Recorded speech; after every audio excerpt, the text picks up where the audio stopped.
Chapter 4 Part 1 6 Ways to Make People Like You. Do this, and you will be welcome anywhere. Why read this book to find out how to win friends? Why not study the technique of the greatest winner of friends the world has ever known? Who is he? You may meet him tomorrow coming down the street. When you get within 10 feet of him, he will begin to wag his tail.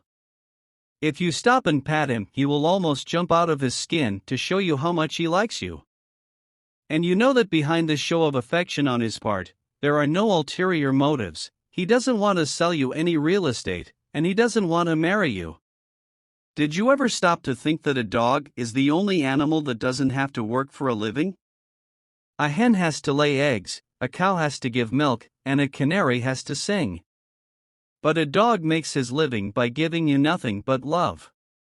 When I was 5 years old, my father bought a little yellow-haired pup for 50 cents. He was the light and joy of my childhood.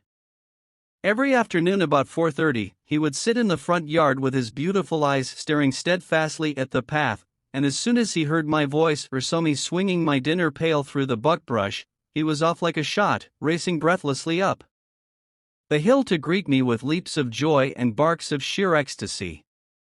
Tippy was my constant companion for 5 years.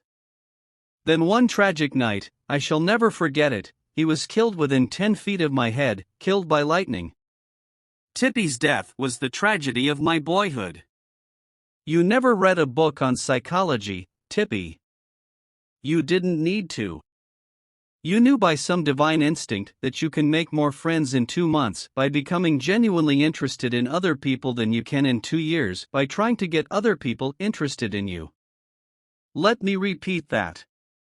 You can make more friends in 2 months by becoming interested in other people than you can in 2 years by trying to get other people interested in you. Yet I know and you know people who blunder through life trying to wigwag other people into becoming interested in them. Of course, it doesn't work. People are not interested in you. They are not interested in me. They are interested in themselves, morning, noon, and after dinner. The New York Telephone Company made a detailed study of telephone conversations to find out which word is the most frequently used. You have guessed it, it is the personal pronoun I. I fly. It was used 3,900 times in 500 telephone conversations. I fly. I fly. When you see a group photograph that you are in, whose picture do you look for first? If we merely try to impress people and get people interested in us, we will never have many true, sincere friends. Friends, real friends, are not made that way. Napoleon tried it, and in his last meeting with Josephine he said, "Josephine, I have been as fortunate as any man ever was on this earth, and yet, at this hour, you are the only person in the world on whom I can rely." And historians doubt whether he could rely even on her. Alfred Adler, the famous Viennese psychologist, wrote a book entitled, What Life Should Mean to You. In that book he says, it is the individual who is not interested in his fellow men who has the greatest difficulties in life and provides the greatest injury to others. It is from among such individuals that all human failures spring. You may read scores of erudite tomes on psychology without coming across a statement more significant for you and me. Adler's statement is so rich with meaning that I am going to repeat it in italics. It is the individual who is not interested in his fellow men who has the greatest difficulties in life and provides the greatest injury to others. It is from among such individuals that all human failures spring. I once took a course in short story writing at New York University, and during that course the editor of a leading magazine talked to our class. He said he could pick up any one of the dozens of stories that drifted across his desk every day, and after reading a few paragraphs he could feel whether or not the author liked people. If the author doesn't like people, he said, people won't like his or her stories. This hard-boiled editor stopped twice in the course of his talk on fiction writing and apologized for preaching a sermon. I am telling you, he said, the same things your preacher would tell you, but remember, you have to be interested in people if you want to be a successful writer of stories. If that is true of writing fiction, you can be sure it is true of dealing with people face to face. I spent an evening in the dressing room of Howard Thurston the last time he appeared on Broadway. Thurston was the acknowledged dean of magicians. For 40 years he had traveled all over the world, time and again, creating illusions, mystifying audiences, and making people gasp with astonishment. More than 60 million people had paid admission to his show, and he had made almost $2 million in profit. I asked Mr. Thurston to tell me the secret of his success. His schooling certainly had nothing to do with it, for he ran away from home as a small boy, became a hobo, rode in boxcars, slept in haystacks, begged his food from door to door, and learned to read by looking out of boxcars at signs along the railway. Did he have a superior knowledge of magic? No, he told me hundreds of books had been written about legerdemain and scores of people knew as much about it as he did. But he had two things that the others didn't have. First, he had the ability to put his personality across the footlights. He was a master showman. He knew human nature. Everything he did, every gesture, every intonation of his voice, every lifting of an eyebrow had been carefully rehearsed in advance, and his actions were timed to split seconds. But, in addition to that, Thurston had a genuine interest in people.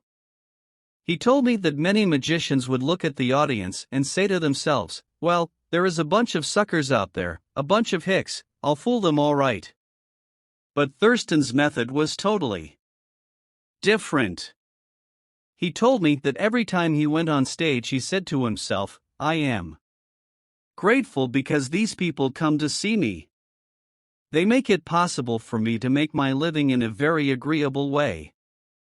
I'm going to give them the very best I possibly can. He declared he never stepped in front of the footlights without first saying to himself over and over, I love my audience. I love my audience. Ridiculous? Absurd? You are privileged to think anything you like. I am merely passing it on to you without comment as a recipe used by one of the most famous magicians of all time. George Dyke of North Warren, Pennsylvania, was forced to retire from his service station business after 30 years when a new highway was constructed over the site of his station. It wasn't long before the idle days of retirement began to bore him, so he started filling in his time trying to play music and talk with many of the accomplished fiddlers. In his humble and friendly way, he became generally interested in learning the background and interests of every musician he met. Although he was not a great fiddler himself, he made many friends in this pursuit. He attended competitions and soon became known to the country music fans in the eastern part of the United States as Uncle George, the fiddle scraper from Kinzua County.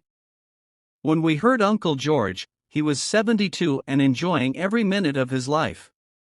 By having a sustained interest in other people, he created a new life for himself at a time when most people consider their productive years over.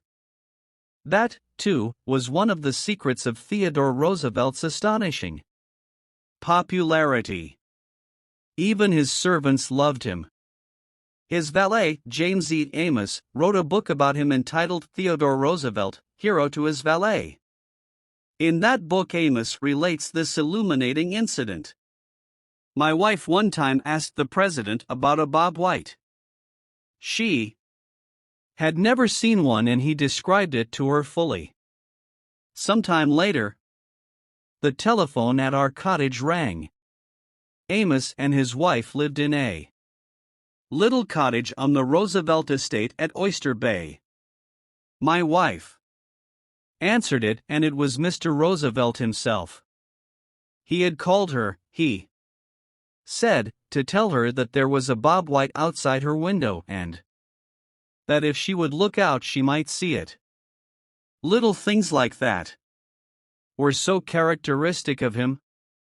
Whenever he went by our cottage, even though we were out of sight, we would hear him call out, "Oh, Annie," or "Oh, James." It was just a friendly greeting as he went by.